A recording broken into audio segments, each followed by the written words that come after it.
Hi, my name is Henk. Welcome to my channel. This video is the first episode in a series of videos.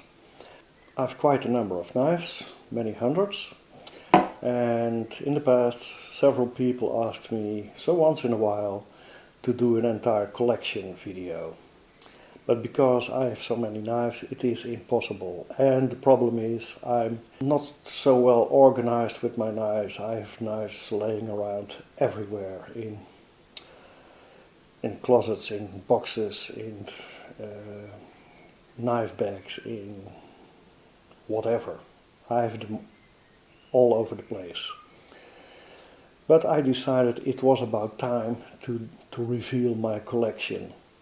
So it will take many episodes to reveal my entire collection, but just let's start. If I don't get started, it will never happen. So today I have some fixed on the table I want to show you, and that's also a problem with my collection. I have a wide variety of knives.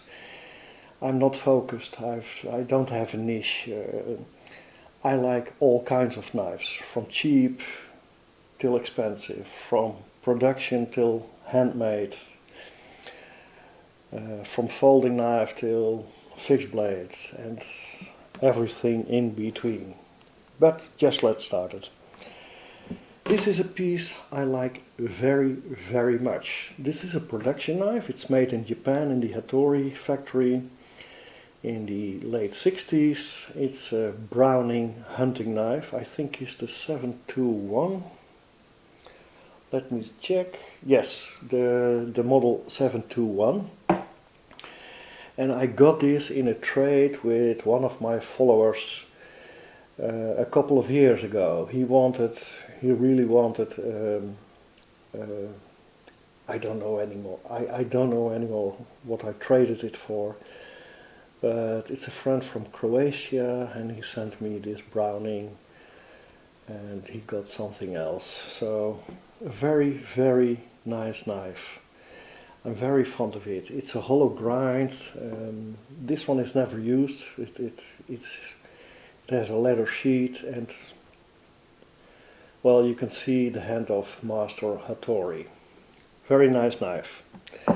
Next, this is in fact a prototype. This is a Bestech prototype of a fixed blade. I forgot the name. I think Kombu designed it, and it's very special because it's a prototype. And I think before they introduced it, there were some changes made. So I got it like this, with lanyard, with bead, and I really like it. I'm digging it. It's a very comfortable knife.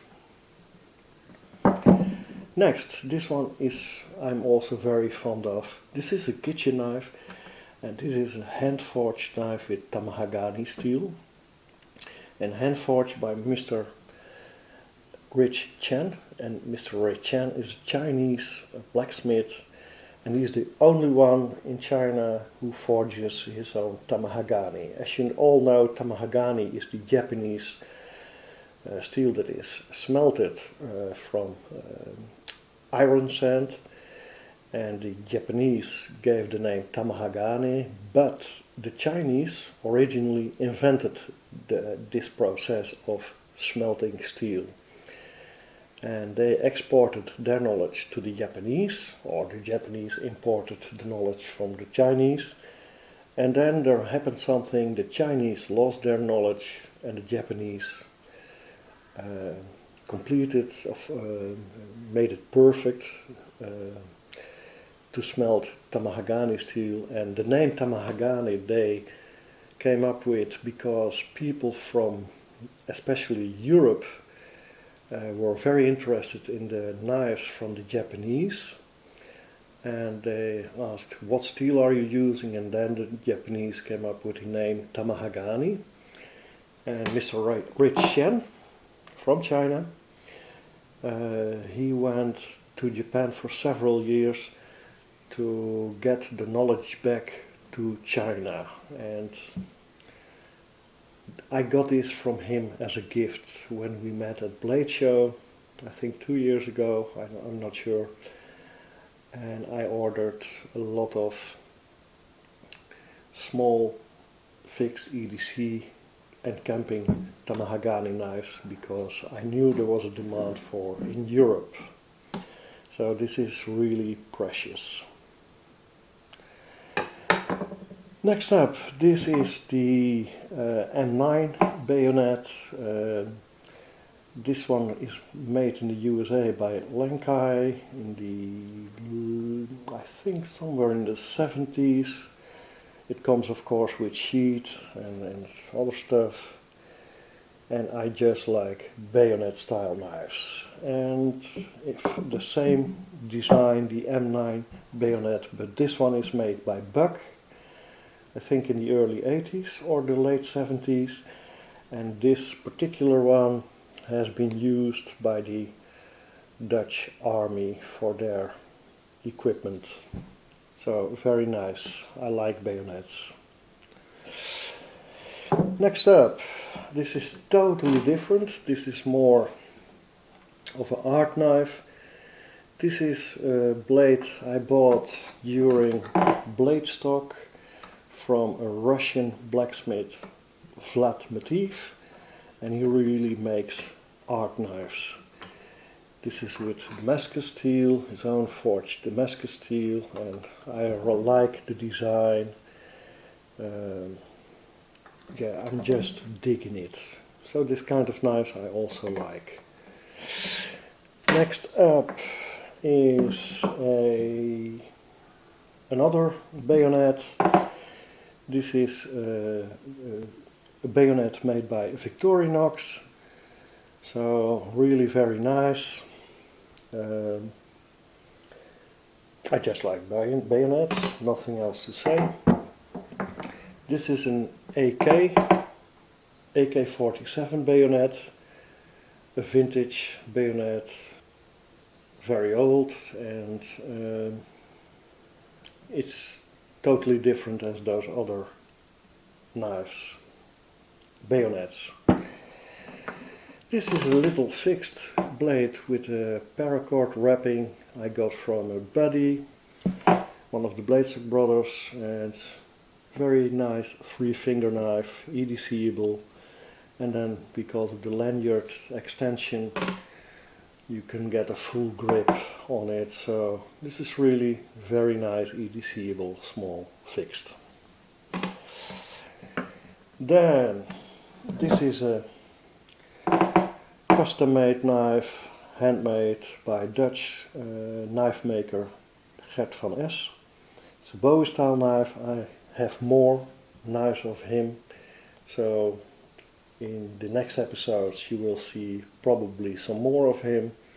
This is with a nice blue dyed burl wooden handle.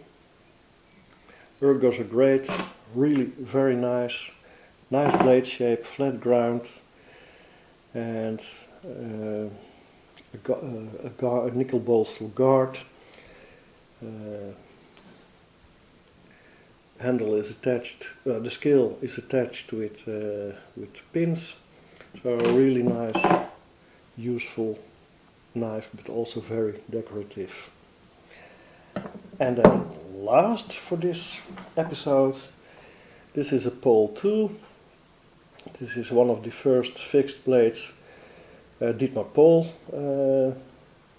introduced. I think this was in,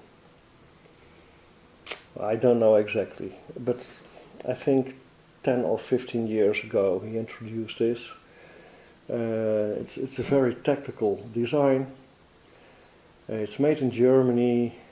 I don't know which factory made it, produced it for Dietmar Pol, but I really like it. Very tactical knife, very recurved blade for slashing, and glass breaker or impact weapon, G10 scales, nice decorative liners between the tang and the scales. Yes, very nice knife. Of course, also with a Kydex sheet, so the pull tool. Very great ergos, and I'm really happy I still have this.